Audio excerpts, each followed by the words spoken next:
Hey guys, tonight we slip quietly into a medieval morning, the kind where the air feels damp, even indoors, and the day begins not with an alarm, but with hunger sitting patiently in your stomach. You open your eyes on a straw mattress, the smell of old smoke clinging to your clothes, and already your thoughts drift toward food.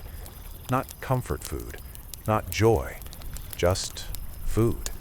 The kind that keeps you upright for another day. You probably won't survive this, at least not with modern expectations of taste buds and dental care. So, before you get comfortable, take a moment to like the video and subscribe, but only if you genuinely enjoy what I do here. And if you're listening right now, let me know where you are in the world and what the local time is for you. Now, dim the lights, maybe turn on a fan for that soft background hum, and let's ease into tonight's journey together. You rise slowly, because mornings are not rushed in medieval Europe. They are endured. Your first meal centers on bread, because everything centers on bread. Bread is not a side, not an option, not a treat. It is the backbone of your existence, the thing that makes up the majority of your calories, your chewing time, and unfortunately, your dental problems. You reach for a loaf that looks dense and dark, nothing like the soft, airy slices you might picture today. This bread is heavy enough to double as a paperweight, and when you tear into it, it doesn't really tear so much as resist. You take a bite, and immediately your teeth protest. Medieval bread is coarse, often made from barley, rye, or a mix of whatever grains were cheapest and available. The flour is ground in stone mills, which means tiny fragments of grit end up mixed into the dough. This is a well-established historical fact. Archaeologists regularly find medieval skeletons with teeth worn flat from years of chewing gritty bread. You don't need an academic paper to tell you this, though. Your mouth already knows. The texture is dense, almost chewy in a stubborn way, and the flavor is earnest.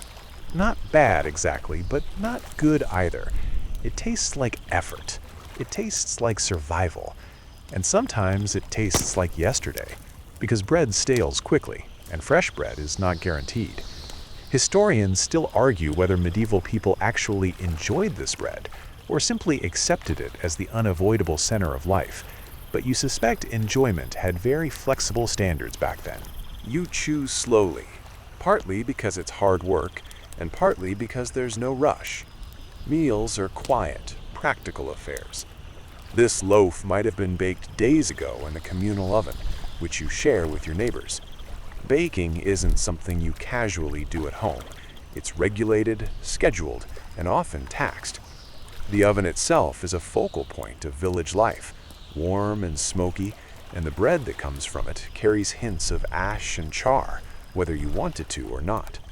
As you eat, you notice something unsettling. This bread is unpredictable. Sometimes it's slightly sour from wild yeast fermentation, sometimes bitter if the grain was poor, sometimes oddly sweet if luck was on your side. And occasionally, here's the part no one advertises, you crunch down on something that is definitely not grain.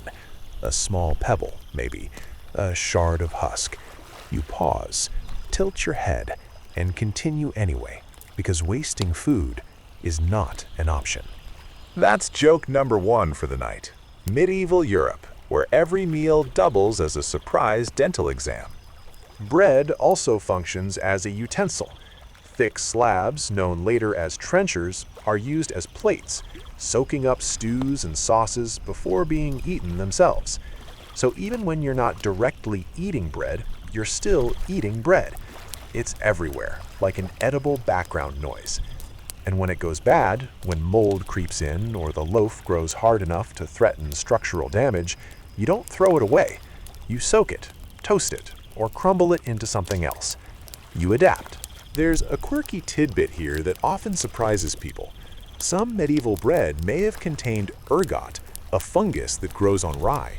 In small amounts, it can cause hallucinations and sickness. Historians still argue whether ergot poisoning played a role in certain medieval outbreaks of strange behavior and illness. But as you chew your rye loaf, you can't help wondering if breakfast occasionally came with unintended side effects. Medieval multitasking at its finest. You wash the bread down with whatever liquid is nearby, but that's a story for another section. For now, the bread sits heavy in your stomach, doing its job. It fills you. It grounds you. It reminds you that food here is fuel first, pleasure second, if at all. Modern sarcasm slips in as you imagine a medieval food critic scribbling notes. Hints of smoke, aggressive grit, pairs well with existential dread. Bread also carries social meaning. White bread, made from finely sifted wheat flour, is a luxury reserved for nobles and the wealthy. Your darker loaf announces your place in the world without you saying a word. Class is visible in crumbs. If you were somehow handed a piece of white bread, soft and pale, you would know immediately that it doesn't belong to you. And honestly, it might even feel suspicious. Too soft, too clean. Remember this contrast. It'll come back later, like that crocodile dung sunscreen we haven't talked about yet, but will. As the morning wears on, the bread settles, and you feel ready, well, as ready as anyone ever is, to face the day. You're not energized so much as stabilized. Medieval food rarely gives you a burst of pleasure or excitement. It simply keeps you from falling over. There's a calm to that, in a strange way. No endless choices, no menu anxiety. Just bread, again, and again, and again. You brush crumbs from your hands, noticing how they cling, how they're part of you now. This is food that demands patience, strong teeth, and lowered expectations. And somehow, millions of people lived their entire lives this way, finding comfort not in flavor, but in consistency. Tomorrow's bread will taste much like today's, and that predictability is its own kind of reassurance. You take one last slow bite, chew carefully, and swallow. The day stretches ahead, but the foundation has been laid, literally, with stone-ground grain. And as you move forward, stomach full but not exactly happy, you carry with you the knowledge that if bread is this challenging, everything else is going to be interesting. The bread sits heavily in your stomach as you reach for something to drink, and this is where medieval life really tests your modern instincts. You look around for water, because that's what you do now, but here, water is a gamble. Clear doesn't mean clean, and cold doesn't mean safe.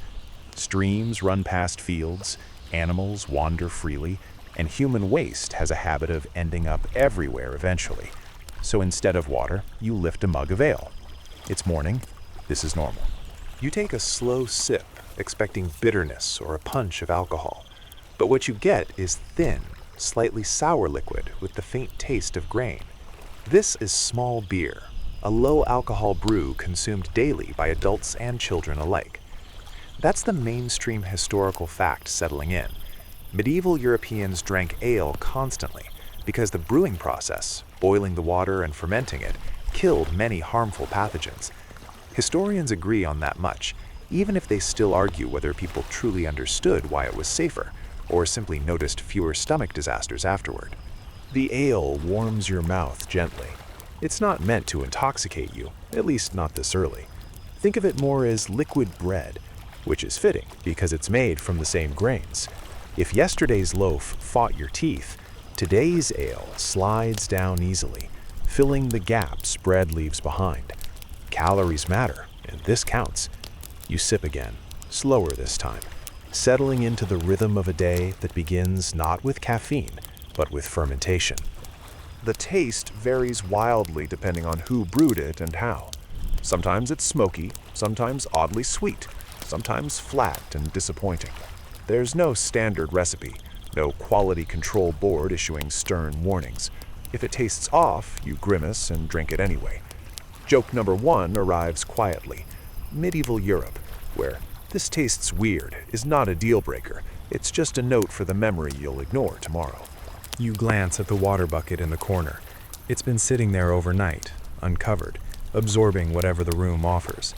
Dust, ash, maybe something small and legged.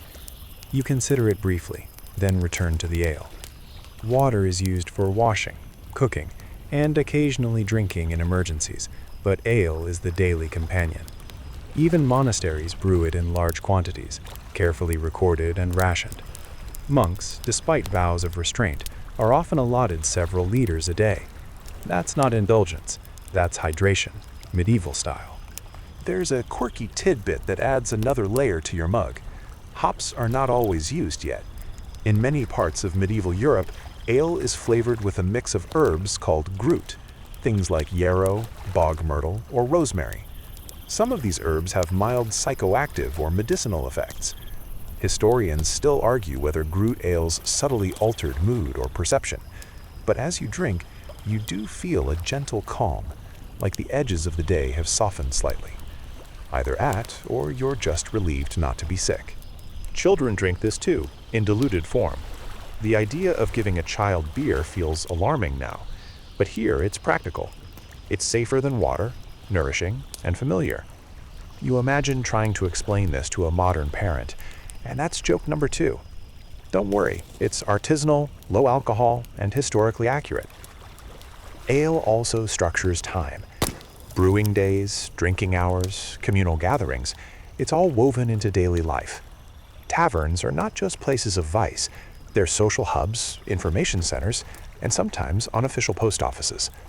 You'll visit them later, but even now, in the quiet of morning, ale sets the tone. It says, survive first, judge later. You notice the residue at the bottom of the mug, a cloudy swirl of yeast and grain. You don't leave it behind. Waste is frowned upon, and besides, that sludge contains nutrients. You swallow it with a small internal sigh. Remember that gritty bread from earlier? This is its liquid cousin, less abrasive, but equally committed to testing your patience. Medical thinking of the time reinforces this habit. According to the theory of humors, balance in the body is everything. Cold, hot, wet, dry. Food and drink must align with your temperament and the season. Ale, especially warmed or spiced, is considered beneficial, aiding digestion and maintaining internal harmony. Historians still argue whether people genuinely felt these effects or simply trusted tradition, but belief itself is powerful. You feel steadier believing this drink is good for you. As the mug empties, you feel neither buzzed nor energized, just sustained. That's the goal. Medieval mornings don't spike, they plateau. The ale sits comfortably alongside the bread, forming a base layer that will carry you through physical labor, long walks, or monotonous tasks. If you're lucky, you'll get another mug later. If not, you make do.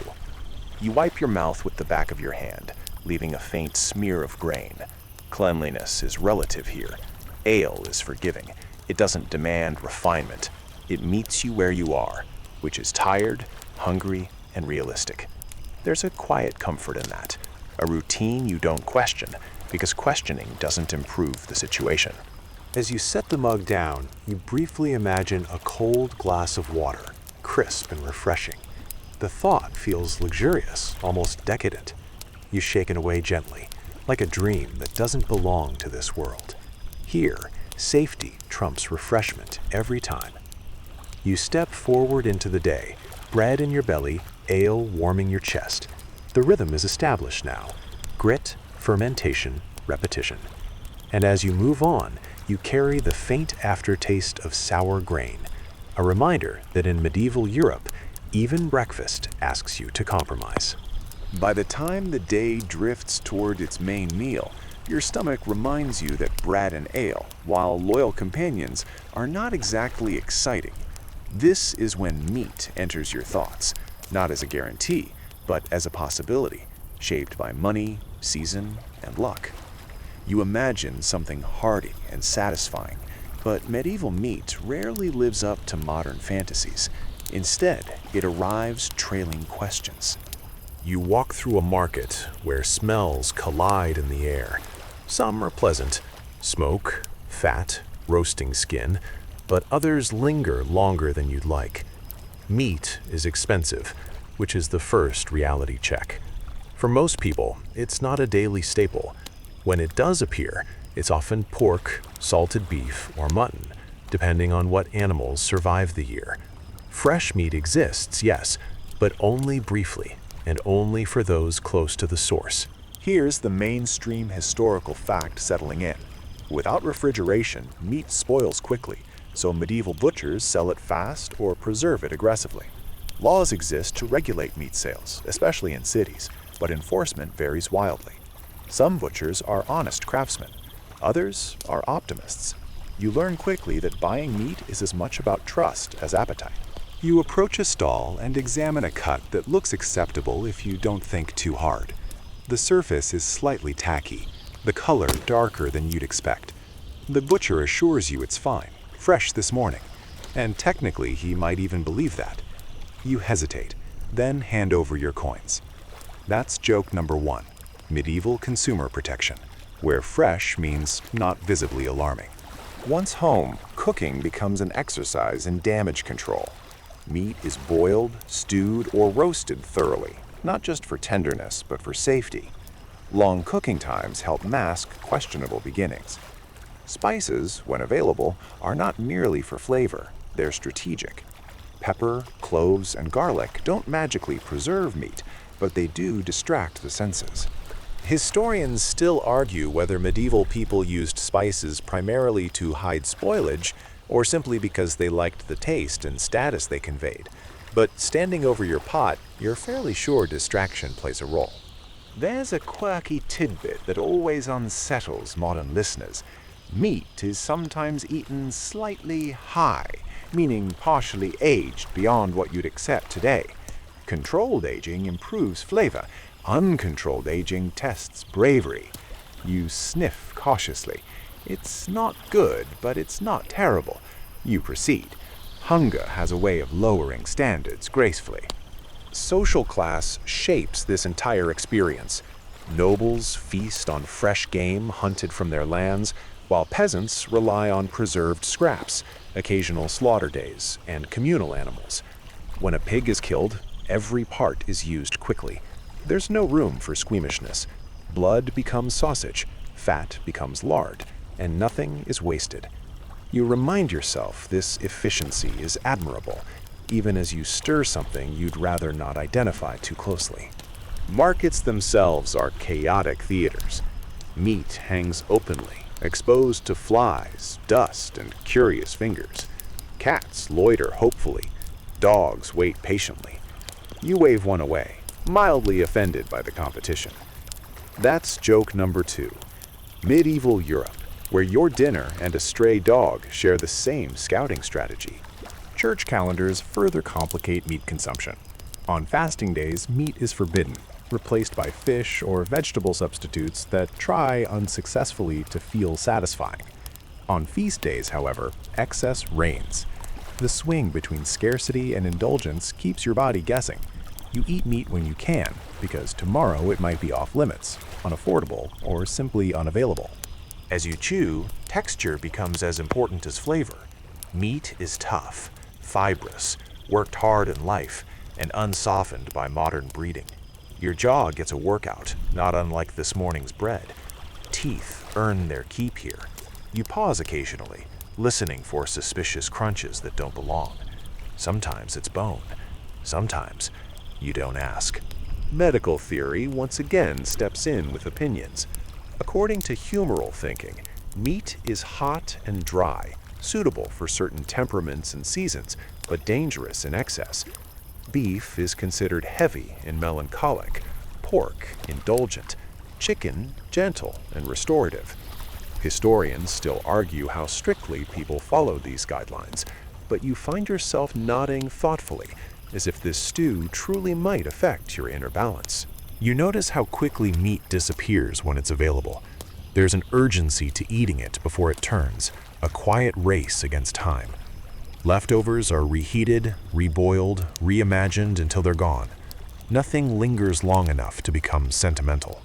As the meal ends, satisfaction mixes with mild anxiety. You're full, but alert. Your senses stay tuned for signs of regret. So far, so good. You wipe your hands, grease lingering on your fingers, and think about how much effort went into this one dish, from raising the animal to preserving, cooking, and seasoning it just enough to make it acceptable.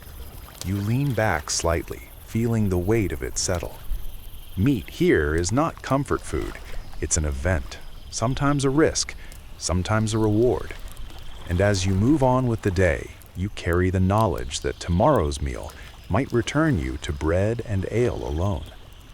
For now, though, you survived the meat.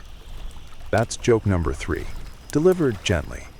Medieval dining, where finishing dinner doubles as a small personal victory.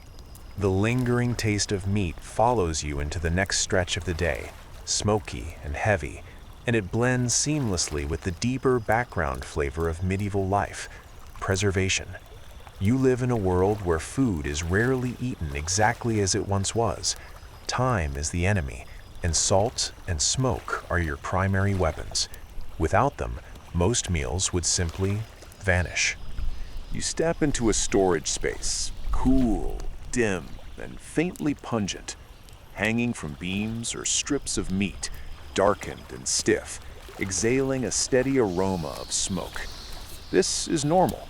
Smoking is one of the most common preservation methods, especially in colder regions where fires burn almost constantly. The mainstream historical fact here is simple and well established.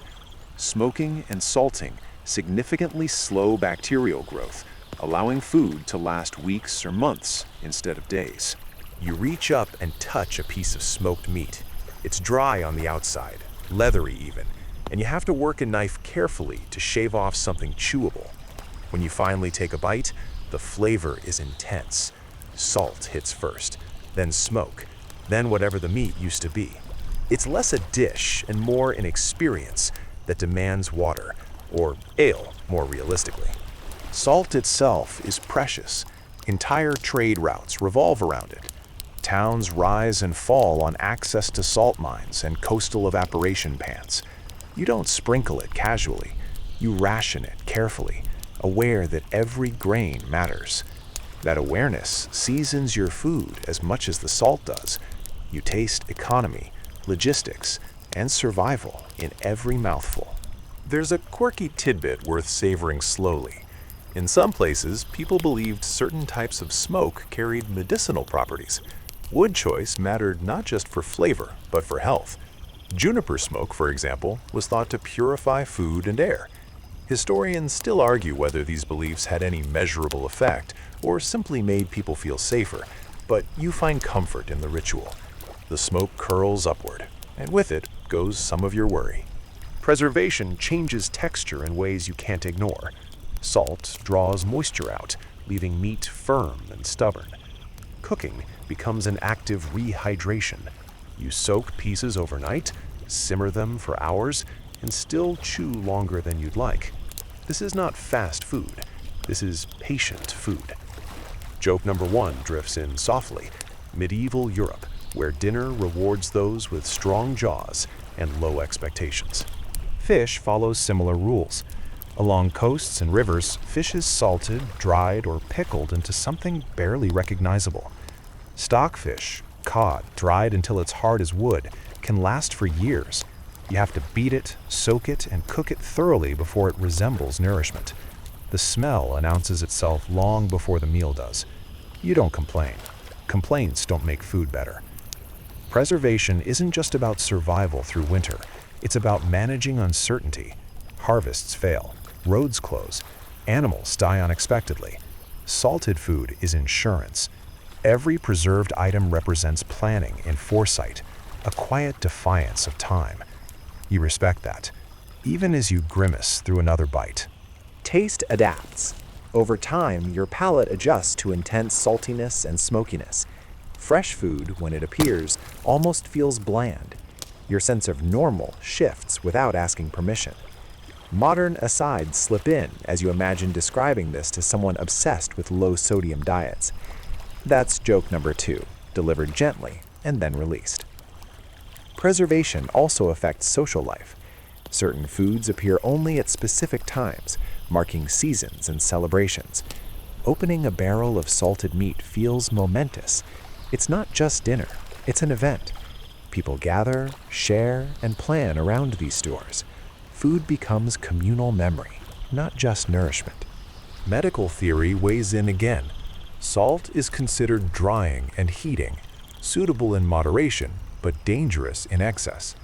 Too much preserved food is thought to imbalance the humors, leading to thirst, irritability, and illness. Historians still argue whether people consciously limited salt intake for medical reasons or simply because it was expensive, but you notice how carefully it's used. Even discomfort follows rules here. As evening approaches, smoke thickens the air. Fires are stoked for warmth, cooking, and preservation all at once. Your clothes absorb the scent, your hair carries it, and soon you do too. The world smells like stored time. You sit, chewing slowly, letting the salt dissolve gradually, the smoke linger politely. You think back to that gritty bread from morning and the ale that followed, noticing how everything connects. Preservation doesn't exist in isolation. It defines the entire flavor profile of your life. Freshness is fleeting. Endurance is prized. When the meal ends, your mouth feels dry, your thirst persistent. You reach for another mug, because that's how the cycle continues. Salt demands liquid, liquid demands brewing, brewing demands grain, and grain demands bread. The loop is complete. You settle into the rhythm, no longer surprised by intensity, no longer shocked by scarcity. This is how food survives here, and by extension, how you do too. Salt and smoke have done their work, and as you move forward, you carry their flavors with you, etched deeply into memory and muscle alike. The salt still coats your tongue as you move forward, and just when you think you've adjusted to medieval flavors, cheese enters the scene to gently but firmly challenge your confidence. You expect comfort here. Cheese, after all, is familiar. But medieval cheese plays by its own rules, and it does not care what you think is reasonable. You encounter it first by smell. Not unpleasant exactly, just assertive. Cheese is everywhere because milk does not last, and turning it into something solid is practical. The mainstream historical fact is simple. Cheesemaking is one of the most effective ways medieval people preserved dairy, transforming fresh milk into food that could last weeks, months, or even years. What changes is how closely it stays connected to the living world. You cut into a wheel, and the texture surprises you.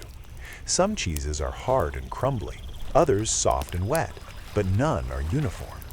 There's no standard aging time, no plastic wrap, no temperature-controlled cellar. Cheese ages where it ages. Cool caves, damp basements, wooden shelves that remember every batch before this one. Each bite carries history, sometimes literally. You notice movement. Tiny, pale shapes wriggle politely near the rind. Cheese mites or fly larvae, depending on the variety. This is not an accident. In some cases, it's expected. There's a quirky tidbit that unsettles even seasoned historians. Certain medieval cheeses were intentionally left to develop insects, believed to improve flavor or indicate proper aging. Historians still argue whether people genuinely preferred these textures or simply tolerated them as part of the process, but standing here, you weigh hunger against curiosity. You scrape away what you can and take a cautious bite.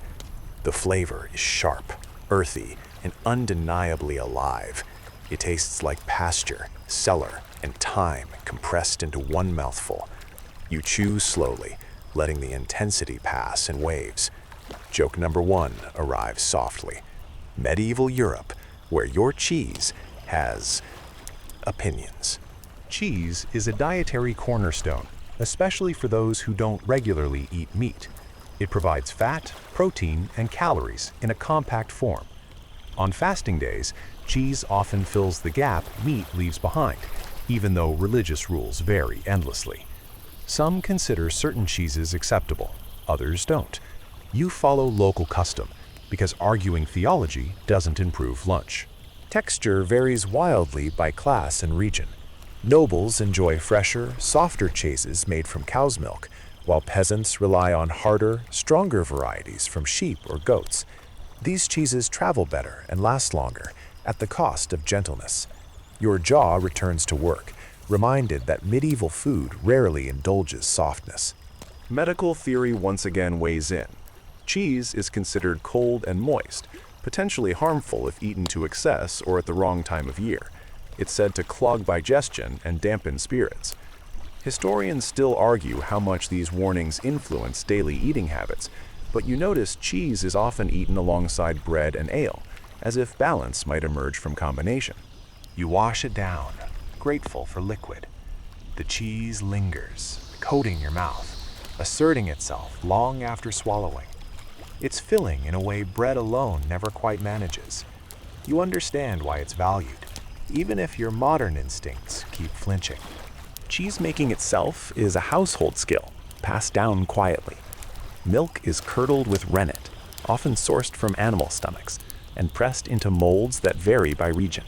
No two batches are identical. Success is measured not by perfection, but by edibility. You admire the pragmatism. As the day slows, you snack again, because meals blur together here. Cheese is portable, forgiving, and available. You break off another piece, noticing how your hesitation has faded slightly. Familiarity breeds tolerance, if not affection. You think back to the gritty bread, the sour ale, the salted meat. Cheese ties them together, a bridge between preservation and sustenance. It smells stronger now that you've accepted it, less shocking, more grounding. Your senses adapt without asking permission. By the time you finish, your stomach feels heavy but content. You wipe your hands, aware that the scent will follow you. That's joke number 2, medieval perfume, notes of smoke, salt, and very confident cheese. As you move on, you carry the aftertaste with you, a reminder that food here is not sanitized or distant from nature. It's intimate, sometimes uncomfortably so. Cheese doesn't pretend to be clean or polite. It simply exists, alive in its own way, daring you to accept it. You do, and that acceptance, more than flavor, is what keeps you fed. The cheese settles slowly, and with it comes a faint desire for something fresh, something green. That desire is immediately met with suspicion. In medieval Europe, vegetables are complicated. You don't automatically trust them, and neither does anyone around you. Greens are food, yes, but they are also rumors, risks, and medical opinions waiting to happen. You pass a small garden plot, neat but modest, filled with cabbages, leeks, onions, and beans. These are staples, not delicacies. The mainstream historical fact here is clear. Medieval peasants relied heavily on vegetables, especially hardy ones that could grow in poor soil and survive colder climates. Yet despite this reliance, vegetables carry a strange reputation. You reach for a leafy green and pause. Raw vegetables are often viewed with caution. According to prevailing medical theory, uncooked plants are cold and wet, capable of upsetting the balance of humors in your body. Salads, as you know them, are rare. Cooking is reassurance. You boil, stew, or roast almost everything, just to be safe. Cabbage dominates the scene. It's cheap, filling, and durable. It smells strongly when cooked, filling homes and streets alike. You eat it often because it's there, not because you crave it. Onions and garlic follow closely, valued for flavor and believed to ward off illness. That belief isn't entirely unfounded. Modern science quietly nods along, but here it's intuition and tradition doing the work. There's a quirky tidbit worth chewing on. Some medieval physicians warned that certain vegetables cause melancholy or madness if eaten too frequently. Lettuce, in particular, earns a reputation for inducing sleepiness and dampening desire. Historians still argue whether these claims influenced actual consumption patterns or simply reflected symbolic thinking.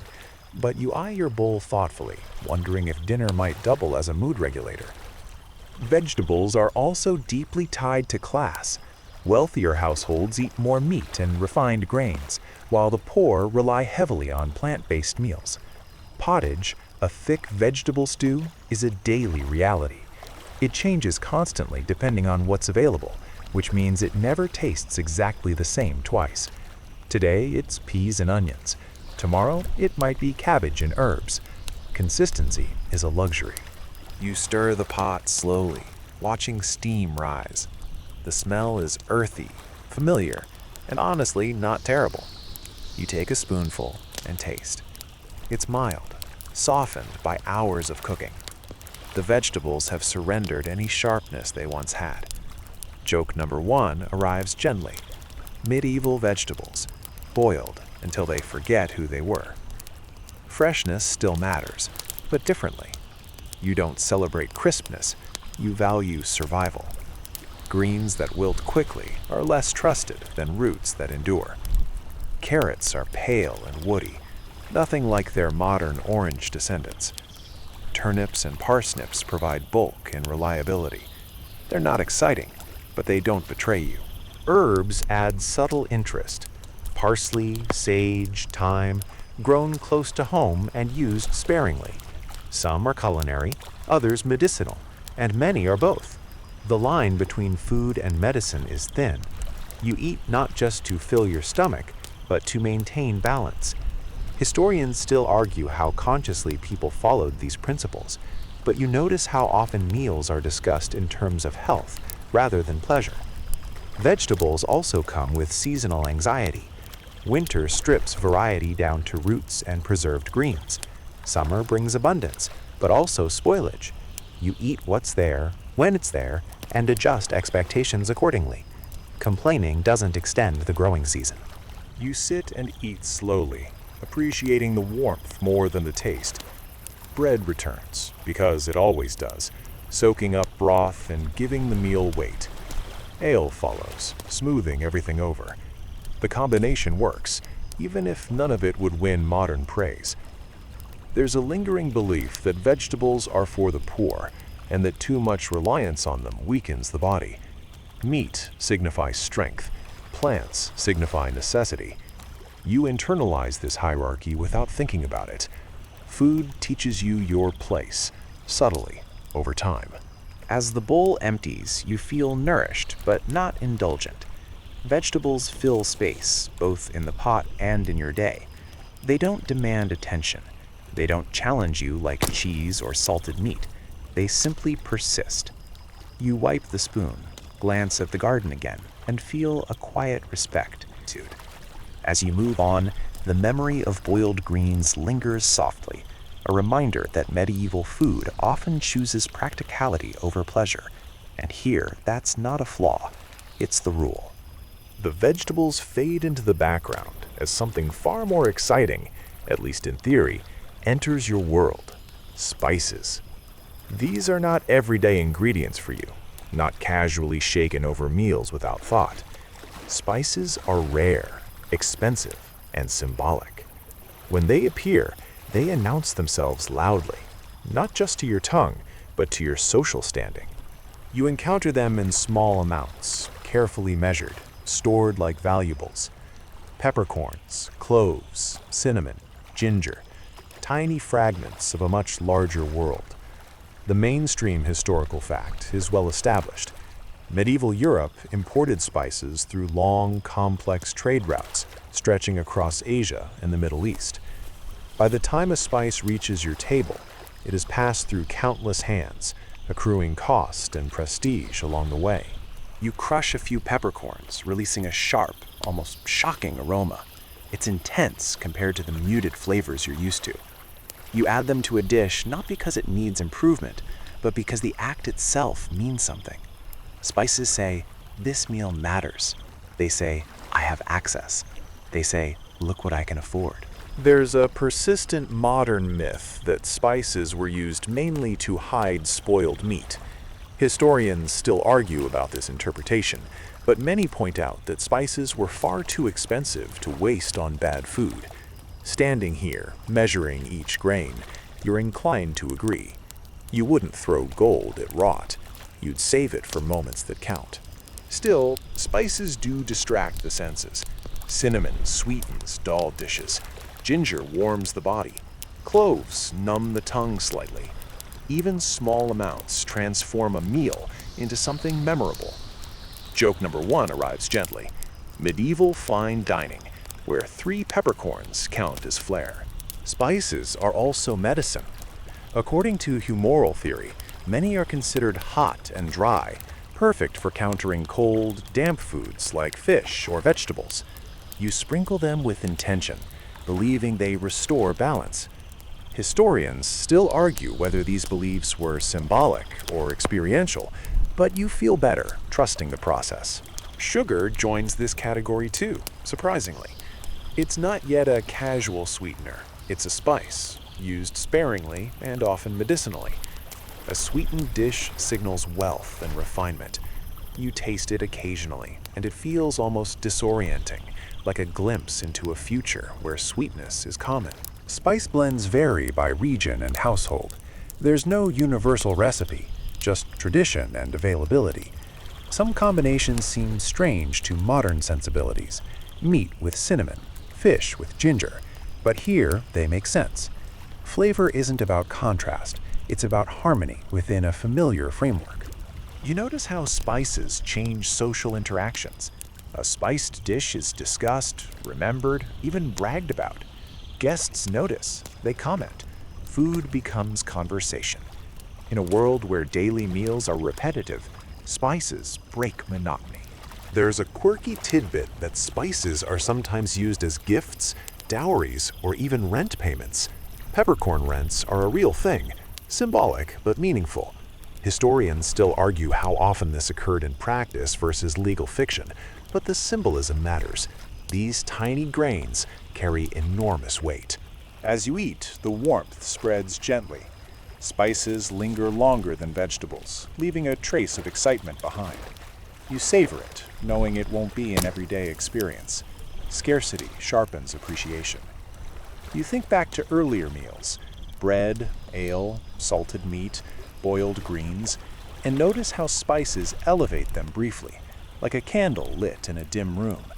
They don't transform life, but they decorate it. When the dish ends, you feel a small sense of satisfaction beyond fullness. You've participated in something special, however briefly. You wipe your hands, aware that the scent will linger, subtle but noticeable. As you move on, spices fade again into storage, locked away until another occasion demands them. Their absence is felt almost as strongly as their presence. You carry that warmth with you, a reminder that even in a world of gritty bread and suspicious cheese, moments of flavor-driven luxury exist. They're just rare, measured, and deeply meaningful.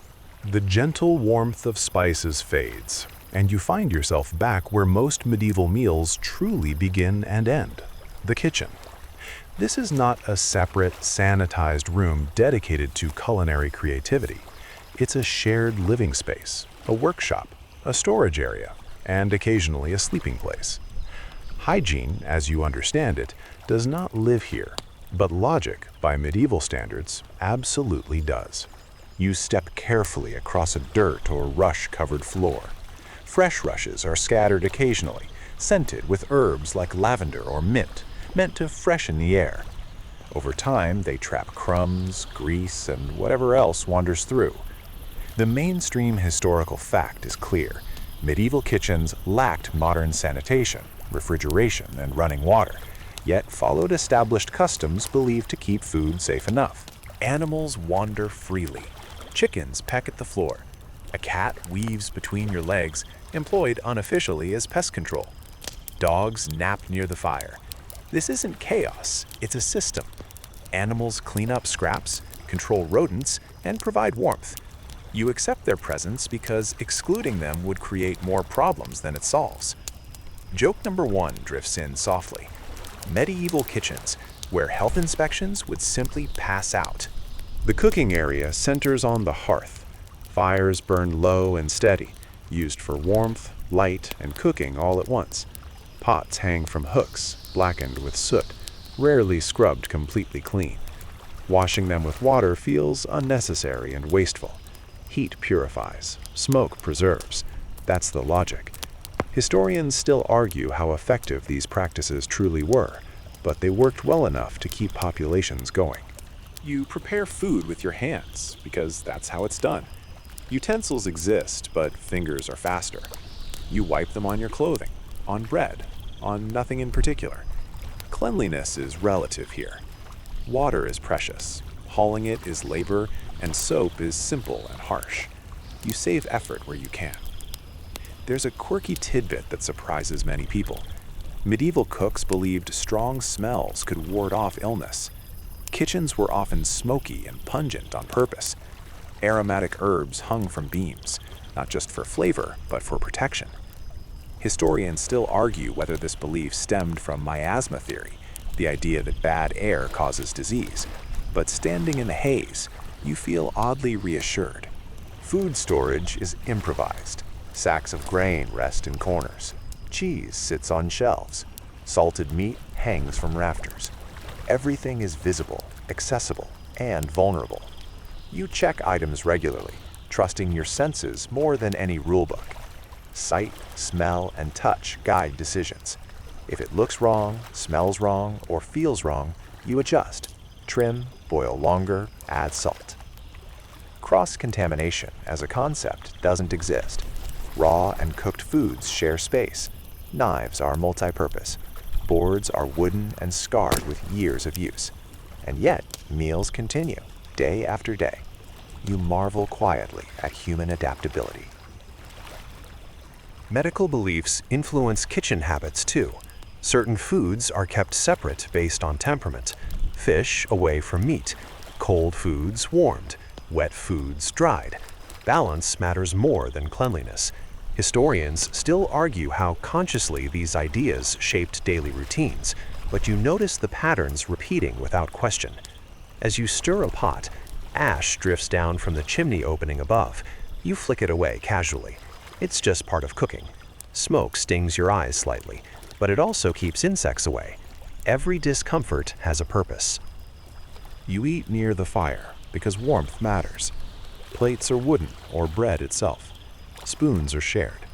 Drinking vessels pass hands. Germs, unseen and unnamed, move freely, but so does community. Meals are social by necessity. Isolation would be dangerous. Joke number 2 slips in gently. Medieval immune systems, forged in the fires of shared spoons and optimistic cooking. As the day winds down, the kitchen doesn't reset to pristine. It simply quiets. Pots cool. Animals settle. Leftovers wait for tomorrow's transformation. Nothing feels unfinished. It's just paused. You realize that medieval kitchen hygiene isn't about preventing every risk. It's about managing them with limited tools and inherited wisdom. Clean enough, safe enough, good enough. You leave the space carrying the faint scent of smoke and herbs, understanding that survival here depends not on perfection, but on continuity. And in that sense, the kitchen does exactly what it needs to do. Leaving the smoky comfort of the kitchen, you step into the open air, where hunger doesn't wait politely for home-cooked meals. This is where street food comes in, not as a novelty, but as a necessity. Medieval streets are busy, crowded, and loud, and food is woven directly into that movement. You follow your nose, because signs are rare, and literacy is optional. You pass vendors with simple setups, a board, a pot, a fire. The mainstream historical fact here is straightforward. Street food is common in medieval towns, especially for workers who lack access to their own kitchens. Many city dwellers live in cramped spaces where open fires are restricted, making purchased food the most practical option. The air is thick with competing aromas: hot pies, fried dough, roasted nuts, boiled sausages. It smells comforting and alarming at the same time. You stop at a stall selling meat pies, their crusts dark and thick. These aren't flaky, delicate pastries. They're structural. The crust is meant to protect the filling more than delight you. You bite into one and immediately understands its purpose. The filling is hot, heavily seasoned, and ambiguous. You don't ask what animal it came from. The vendor smiles confidently, and that's enough. Joke number 1 arrives softly. Medieval mystery meat, now available to go. Street food trades transparency for convenience. You eat quickly, standing or walking, because benches are scarce and time is money. Cleanliness is theoretical. You wipe your hands on your tunic, noticing grease spreading like a map of your day. No one judges you. Everyone looks the same. There's a quirky tidbit that street vendors are often regulated by city authorities, required to sell food at certain prices or standards. Enforcement, however, depends on mood, manpower, and bribery. Historians still argue how effective these regulations truly were, but the existence of rules suggests awareness of risk, even if solutions are uneven. Fish vendors line the streets on fasting days, offering eels, herrings, and shellfish. The smell is strong, unmistakable, and unavoidable. You swallow your hesitation and eat, because hunger outweighs caution. Salt and smoke appear again, familiar friends in unfamiliar places. You notice how food creates small social pauses. People gather briefly, exchange news, complain about prices, then move on. Street food fuels not just bodies, but information flow. Taverns do this too, but streets make it casual. Medical beliefs hover quietly here as well. Certain street foods are considered safer than others based on preparation. Boiled foods are trusted more than raw. Hot is better than cold. You choose accordingly, feeling oddly strategic. As the day wears on, stalls empty and refill. Freshness is measured in hours, not days. You learn to read signs: flies, smell, temperature. Experience sharpens judgment quickly. You finish your meal, feeling full but alert. Street food doesn't invite relaxation. It keeps you moving. You step away, blending back into the crowd, carrying the taste of salt and spice with you. The streets stretch ahead, and with them the knowledge that medieval convenience comes at a price. But for now, you're fed, and that's enough. The bustling streets quiet slightly as you think about the passage of time, and soon you realize the rhythm of your meals isn't entirely dictated by hunger, it's dictated by the calendar. Monks, nobles, and peasants alike live under the influence of religious fasting and feasting, and you can't escape it. Food here isn't just sustenance, it's structured devotion, discipline, and sometimes overindulgence. You wake one morning knowing that meat is forbidden. Lent, Ember Days, and countless saints' feast days dictate the menu. You might be used to meat yesterday, but today it's fish, vegetables, and whatever preserved foods you can muster. The mainstream historical fact is that medieval religious calendars deeply shaped daily diets, influencing when people could eat meat, dairy, and even certain vegetables. You boil your fish slowly, the aroma gentle but persistent. Even fasting days demand care. Food must nourish without violating rules. Monks in monasteries exemplify this strict adherence. They plan meals meticulously, timing preparation to follow liturgical hours. Lay people follow more loosely, but deviations can carry social or spiritual consequences. There's a quirky tidbit here. Some religious feasts involve highly specific food rules. On certain saints' days, you might eat nothing green, or only white foods, or prepare meals entirely from grains. Historians still argue whether these rules were universally enforced or mostly observed symbolically. Fasting is not just abstaining from food, it's altering your taste entirely. Without meat and dairy, you notice flavors differently. Salted, smoked vegetables suddenly taste richer. Bread, already familiar, becomes almost indulgent. Ale remains your reliable companion, carrying you through spiritual and physical needs alike. Feast days, in contrast, swing the pendulum to excess. Nobles feast on roasted meats, elaborate pies, and imported spices. Ale flows, wine flows, and tables groan under the weight of abundance. You watch the contrast and marvel. One day, austerity. The next, indulgence. Your palate stretches to accommodate both extremes. Joke number 1 arrives quietly. Medieval Europe, where one day you survive on boiled cabbage, and the next you contemplate a 5-course banquet because the saints demanded it. Hunger sharpens mindfulness. Overabundance blurs it. You notice social implications too. Observing fasts shows piety. Indulging in feasts signals wealth and status. Food is both moral and social currency. You tread carefully, aware that choices communicate more than appetite. Cooking adjusts accordingly. On fasting days, you substitute heavily salted fish or legumes for meat. Herbs take on added importance, imparting aroma and subtle flavor where richness is forbidden. You stir slowly, appreciating the thought behind every substitution.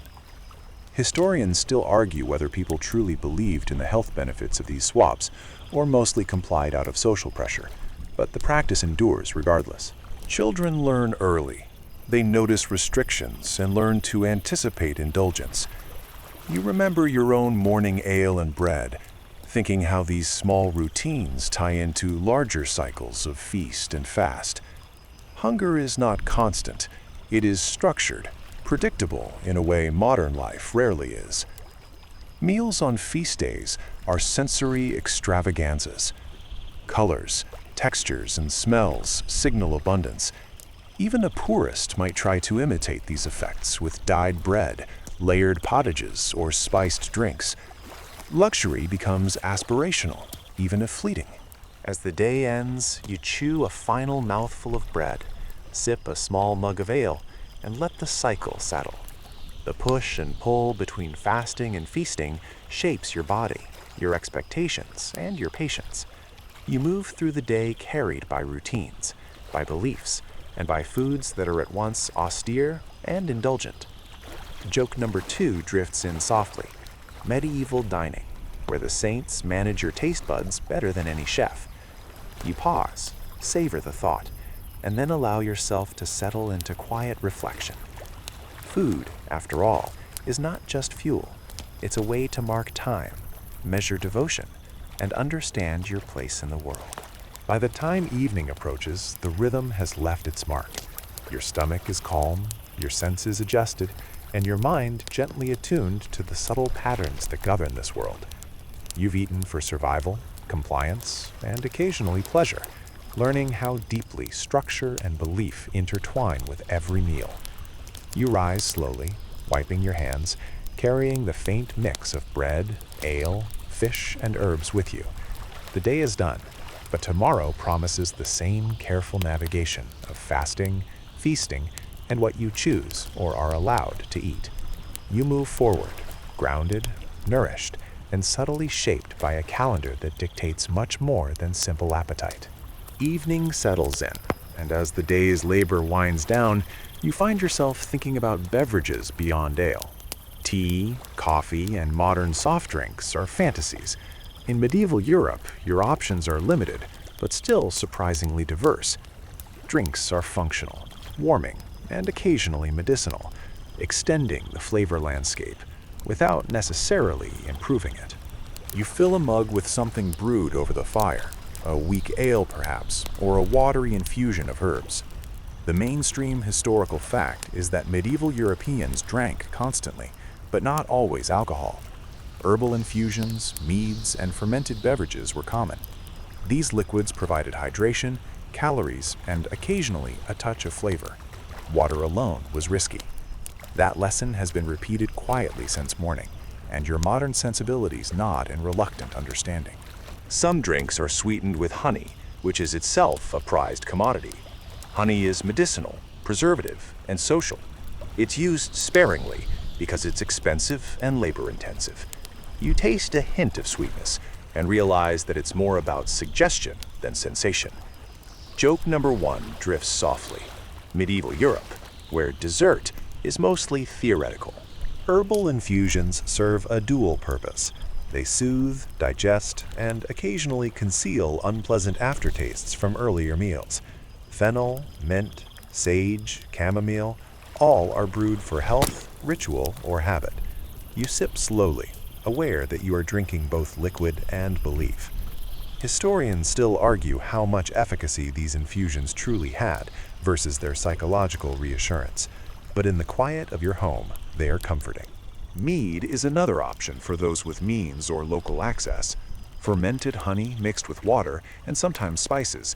Mead is stronger than small ale, but still manageable. Its sweetness is assertive, almost cloying to modern taste, but it carries status. You imagine medieval etiquette, offering mead as a gesture of hospitality or celebration. Even a simple sip connects you to social networks, status, and seasonal abundance. There's a quirky tidbit that beer and ale were often safer than milk because milk could sour quickly. Pasteurization is centuries away, so boiling, fermenting, or adding acid to beverages is the primary defense. Historians still argue how much this shaped taste preferences or risk perception, but your tongue senses the difference clearly. You notice that drinking is also communal. Even in private households, sharing mugs and infusions is normal. Your senses adjust to the overlapping aromas of smoke, herbs, and fermented grains. There's no shame in tactile tasting. Your hands and lips do the work. Joke number 2. Medieval hygiene. Generous with flavor, modest with hand sanitizer. Liquids also mark the passage of time. Morning ale, midday pottage, evening infusion. You begin to recognize the rhythm. The sensory consistency, the warmth, bitterness, occasional sweetness, creates a subtle pattern that signals day and night, hunger and satiation. In this way, medieval beverages guide behavior almost as much as the clock or sun. Fasting rules again influence drink. Wine may be forbidden on certain holy days, replaced by herbal concoctions. The absence of a familiar beverage feels like absence itself, noticeable and meaningful. You sip slowly, appreciating both the taste and the structure it imposes on your day. Temperature matters. Hot drinks warm a body chilled by stone walls, damp air, or early frost. They carry comfort that food sometimes cannot. You cradle your mug, letting the heat seep into your hands, your chest, and your attention. It's a simple ritual, but essential. You also note the role of ale and mead in digestion. A small amount can encourage appetite or calm an overworked stomach. Herbs are similarly functional. Chamomile to relax, sage to stimulate, fennel to settle. Food and drink continue their partnership, a constant balancing act dictated by observation, habit, and inherited knowledge. As night deepens, you reflect on the sheer endurance of flavor in this world. Gritty bread, salted meat, pungent cheese, spiced pottage, herbal infusions, all form a complex network of taste and survival. Your palate, once shocked by intensity and inconsistency, has adapted. You appreciate subtleties, the warmth of ale, the sharpness of herbs, the lingering aroma of smoke. Joke number 3 drifts in softly. Medieval evening drinks, where refreshing means safe to swallow and vaguely familiar. You sip again, acknowledging that comfort here is relative, measured in terms of survival, warmth, and routine, rather than indulgence. By the time the mug is empty, your body feels quiet, stable, and oddly content. You carry the layered tastes with you, a reminder that medieval life is a mosaic of nourishment strategies, sensory adaptation, and careful negotiation with risk. Liquids, humble though they may seem, are as crucial to survival and rhythm as bread, meat, or vegetables. You set the mug aside, aware that tomorrow will demand similar diligence. You will wake again to bread and ale, perhaps a slice of cheese, vegetables, and if you are lucky, a pinch of spice. The day's liquid rituals prepare you, steady you, and mark time with subtle flavor cues. You are full, alert, and ready to navigate the layered world of medieval food once more. Night deepens and the hum of the day fades, but your mind drifts to the world of desserts and sweet treats, which, if you're honest, are almost entirely aspirational in medieval Europe. Sugar is scarce, honey precious, and chocolate and refined sweetness are centuries away. What passes for a sweet bite is functional, symbolic, or both, and often requires patience, ingenuity, or a small fortune. You approach this quietly, aware that indulgence is rare and fleeting. You reach for a simple tart made from dried fruits, perhaps prunes, raisins, or apples, bound with a small amount of honey or sugar if you're lucky. The mainstream historical fact is that preserved fruits and honey served as the primary sources of sweetness. Fresh fruits were seasonal and fragile. Anything off-season was dried, boiled, or otherwise altered to survive. Sweetness is not common. It is a celebration, a punctuation mark in a world dominated by salt, smoke, and spice. You take a small bite and feel the grainy texture of preserved fruit, softened by cooking but still chewy. Honey sticks faintly to your fingers. The tart is sweet, but not aggressively so. You savor it slowly, letting the mild warmth and sticky texture linger. Joke number 1 drifts gently. Medieval desserts, where a hint of sweetness often feels like a full-on luxury. Sweet treats also serve practical purposes. Honey preserves, fruit dries, and syrups thicken for stability. Sugar, when available, is expensive enough to be used sparingly. Historians still argue how often sugar was accessible to common folk versus reserved for nobility. But standing here, you feel the tension between availability and desire. You eat carefully, mindful of every crumb. Pastries themselves are not delicate. Crusts are thick, sometimes overcooked, and often function more as containers than as flavor carriers. The filling is key. Dates, nuts, or honey create density and calories. You bite into one, chew slowly, and appreciate its endurance.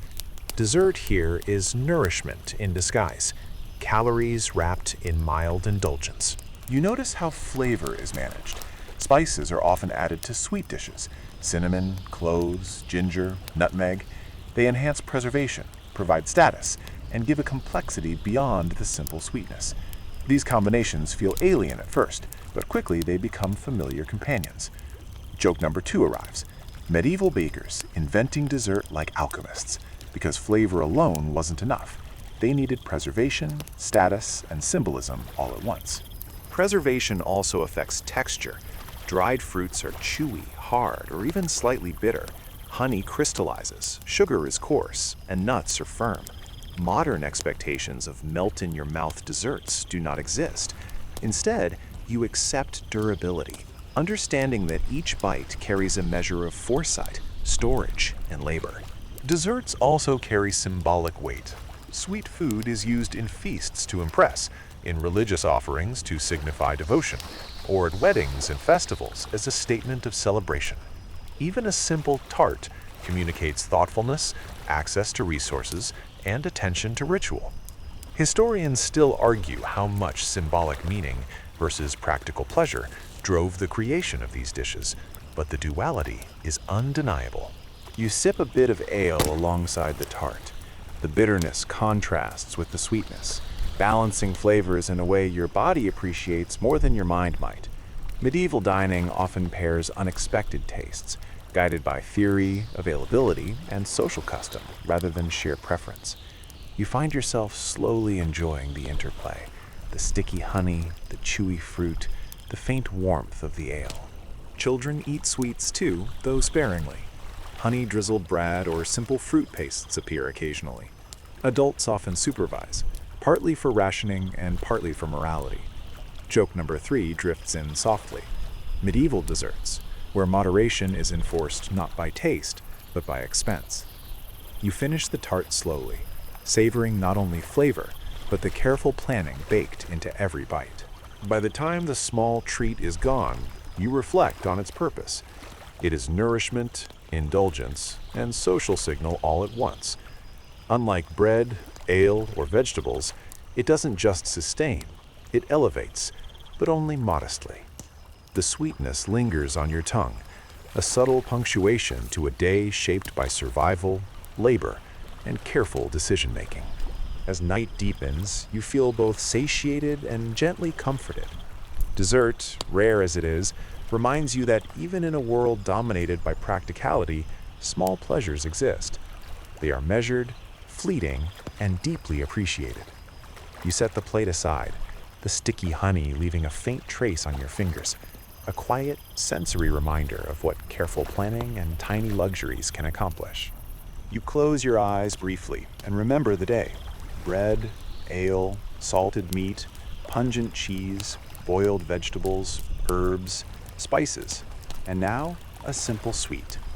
Each element carries history, labor, risk, and adaptation.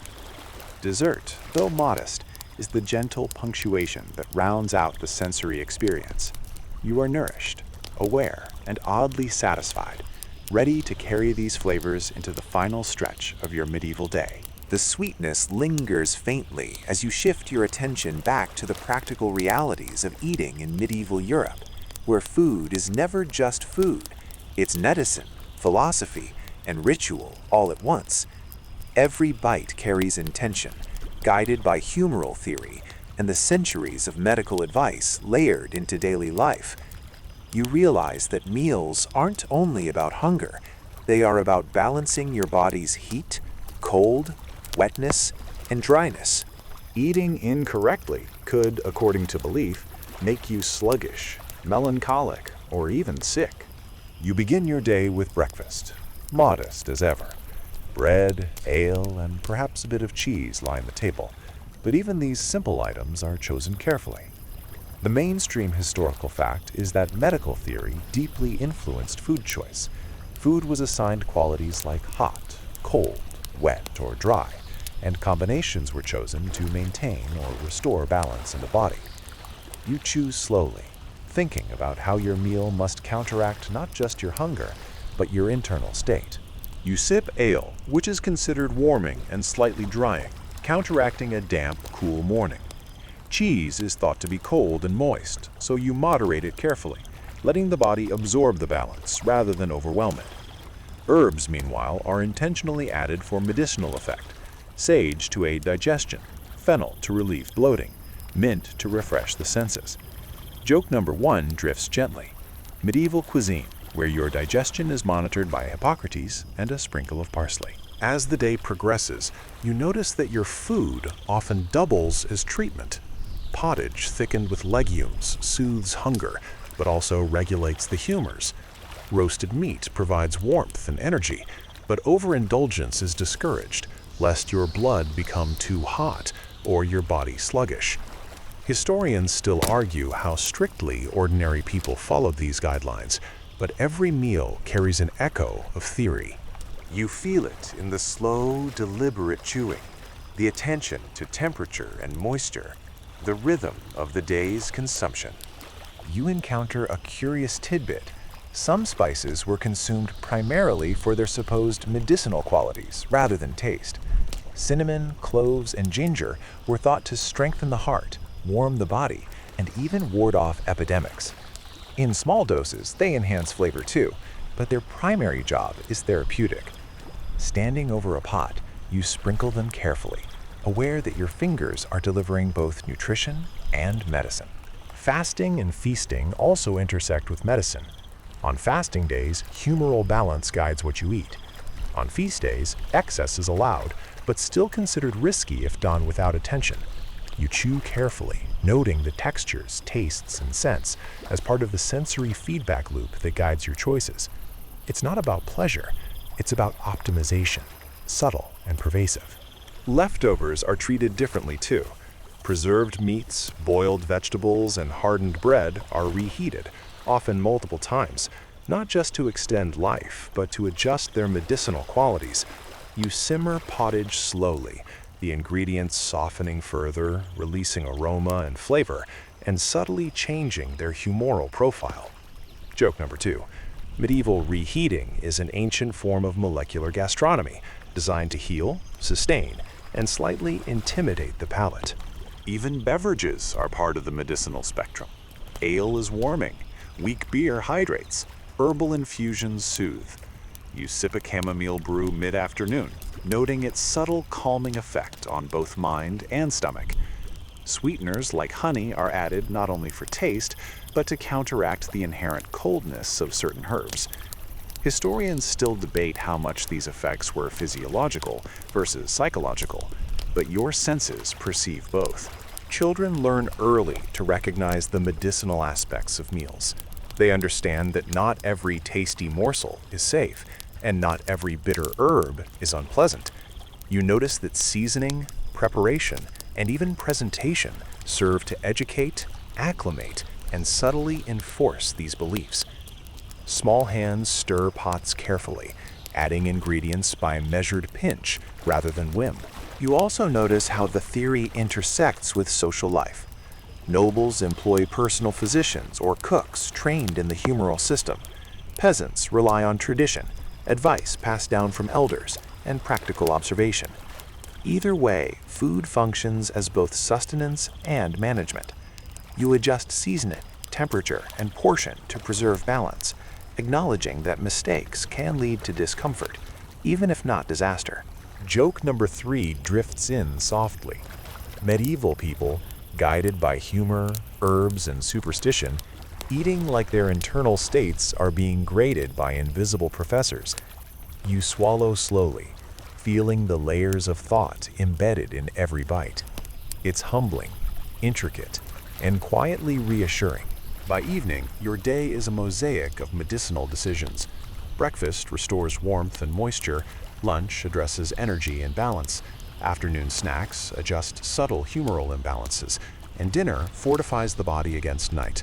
You are not simply eating, you are participating in a centuries-old choreography of survival, health, and sensory adaptation. You wash down your final bites with a small mug of ale or a herbal infusion, letting the liquid carry the subtle effects through your body. The flavors linger, muted but persistent, a testament to both the intensity and the care woven into each meal. You feel nourished, alert, and slightly awed by the system that has guided countless generations before you. By nightfall, you reflect on how deeply medicine has intertwined with food. The humors, herbs, preparation techniques, and timing are all inseparable from what you eat. You realize that in medieval Europe, food is never neutral. Every flavor, texture, and aroma carries layers of intention, wisdom, and adaptation. You are not simply consuming, you are participating in a living philosophy. The night deepens, and as you move through the dim streets or settle in your home, you can't ignore the constant presence of animals. In medieval Europe, they are everywhere, entwined with human life in ways that modern sensibilities find startling. Livestock, pets, and pests share spaces with you, and your relationship with them is a negotiation of proximity, survival, and tolerance. You step carefully over a chicken pecking near your door. Pigs snuffle in alleyways, dogs patrol the edges of the market, and cats dart between shadows hunting mice. The mainstream historical fact is simple. Medieval towns and households integrated animals directly into daily life, not just for food, but for warmth, pest control, labor, and companionship. Their presence shapes what you eat, how you store food, and even how you navigate the streets. You notice how closely intertwined your meals are with animal activity. Chickens and pigs consume scraps, reducing waste. Cats hunt vermin that might otherwise infest grain stores. Dogs provide security, barking at intruders or wandering with you. You accept the occasional smell, the stray feather, or the scuttling of tiny creatures as part of the sensory tapestry of daily life. Joke number 1 drifts in. Medieval roommates, four-legged, occasionally feathered, always opinionated. Food storage becomes a delicate negotiation. Hanging salted meat from beams keeps it out of reach of pigs, rats, and stray dogs, but you are constantly aware of the proximity. Cheese wheels are stored on shelves, sometimes covered with cloth, sometimes not. Grains sit in sacks that need to be monitored because mice and insects will happily invade. Historians still argue how effectively people managed cross-contamination, but vigilance is constant, instinctual, and deeply practical. You pause at a street corner where a vendor sells eggs, barely shielded from curious animals and passing pedestrians alike. The eggs are prized, fragile, and short-lived. You buy a few, mindful that a stray bird, rodent, or clumsy hand could undo their value instantly. Animal presence shapes your behavior, your patience, and your strategies for nourishment. Livestock is also central to food production. Cows provide milk for cheese, butter, and occasional fresh drinking. Goats graze on marginal land, their milk similarly preserved in ways that last longer than liquid form. Sheep offer meat, wool, and milk. Chickens give eggs, feathers, and companionship of a quiet sort. Each animal has utility and personality, and your awareness of their contributions sharpens daily. There's a quirky tidbit that some animals are considered semi-sacred or symbolic. Cats, for example, were thought to ward off witchcraft in certain regions. Monks sometimes kept pigs or chickens within monastery walls to maintain both food and spiritual order. Historians still argue how seriously these beliefs were taken. Animals also influence hygiene and safety. Their presence necessitates cleaning, vigilance, and compromise. Floors are swept, but not disinfected. Waste is removed, but often only periodically. You step carefully, your senses alert to both food and hazard. Joke number 2 appears quietly: medieval multitasking, where dodging droppings is as essential as preparing dinner. Pets, though less central than livestock, exist for companionship and practicality. Dogs follow hunters, guard homes, and sometimes entertain. Cats patrol kitchens and barns, silent and efficient.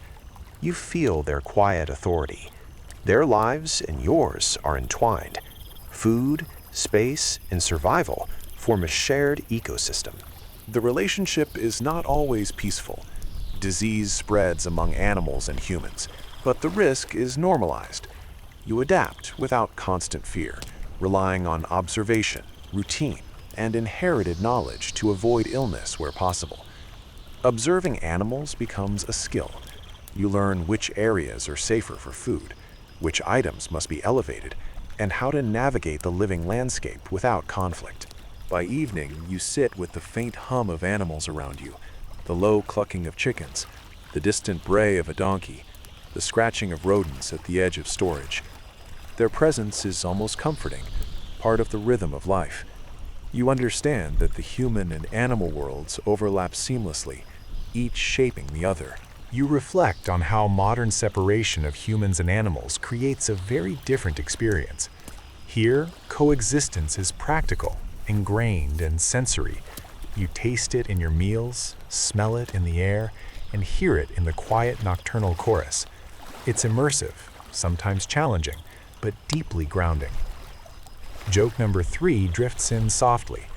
Medieval living, where every meal includes not just ingredients, but also witnesses, helpers, and occasionally critics on 4 legs. You choose slowly, letting the memory of smells, movements, and textures anchor you. As night closes in, the animals settle into their own rhythms. Pigs grunt softly in pens, chickens roost on beams, cats curl quietly near fires, and dogs patrol lazily. You feel both vigilance and calm, aware that coexistence requires attention, adaptability, and respect. The sensory experience of medieval life, salted meat, smoky kitchens, pungent cheeses, spiced pies, herbal infusions, blends seamlessly with the presence of animals. You move, eat, and breathe in a world where survival, flavor, and companionship are inseparable. Each bite is framed by the awareness that animals are partners in endurance, shaping everything from what you consume to how you perceive space and time. By the time you prepare to rest, the faint echoes of movement and scent linger. You carry not just food in your stomach, but the deep tactile knowledge that medieval life is a shared world. Humans and animals, flavor and preservation, ritual and necessity. They all intertwine, quietly guiding you into the final hours of the day. The night is deep now, and the world quiets, though not completely. Fires smolder in hearths. Faint smells of herbs, smoke, and preserved food linger, and the faint sounds of animals settle into the background.